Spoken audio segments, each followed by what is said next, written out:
सरकार नहीं बनाएगी इस कानून को, वो नहीं बनेंगे, बाहर की लाश भी नहीं आएगी। बिहार देख रहा है मजदूर विरोधी लोगों को कि मजदूर की लाश को नहीं लाएगा।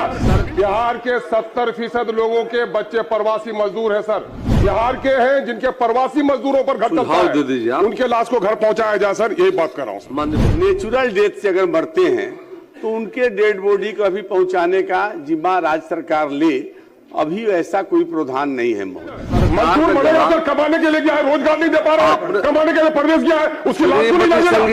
तड़पती है, बच्चा तड़पता है, कैसे लाश आएगी सर? नहीं होना चाहिए सर ये। बिहार विधानसभा की सत्र के दौरान एमआईएम के प्रदेश अध्यक्ष सह बिहार के अमौर पूर्णिया से विधायक जनाब अख्तरुल ईमान साहब ने प्रवासी मजदूरों के मौत के बाद उनकी लाश को लाने का मुद्दा आज विधानसभा में उठाया। उनकी पहल पर पहले जो घटना घटित होती थी अगर किसी व्यक्ति के साथ, मजदूर के साथ, तो उनकी लाश को लाने का प्रावधान बिहार सरकार के मंत्री ने किया था, मगर उन्होंने आज एक बार फिर से नेचुरल मौत होने पर जो मजदूर अपने घर को नहीं लाए जा सकते हैं, उनके लिए आज विधानसभा में अपनी आवाज को उठाया।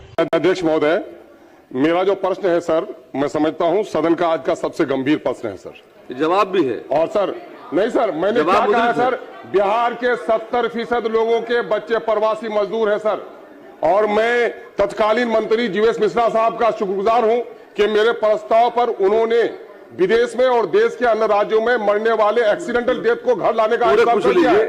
मेरा साफ मांग है सर कि हमारे बिहार की आमदनी का स्रोत प्रवासी मजदूर है, और सरकार को मैं बधाई देता हूं कि उन्हें प्रवासी जोड़ा है अभी मजदूर वाले मंत्रालय में। तो प्रवासी मजदूर के कल्याण के ताल्लुक से कुछ तो कर नहीं पाते, कम से कम इतना कर दीजिए सर कि उनका जो एक्सीडेंट डेथ होता है तो फौरी तौर पर उसमें भी दिक्कत होती है, लेकिन नेचुरल डेथ भी हो जाकर तो वो बेचारा कर्ज में लेकर गया है सर, पूरा पूछा हूं सर, उनके लाश को उनके घर में पहुंचाया जाए। बीवी बच्चे बिलखते हैं, 70% परिवार बिहार के हैं जिनके प्रवासी मजदूरों पर घर चलता है, उनके लाश को घर पहुंचाया जाए सर, यही बात।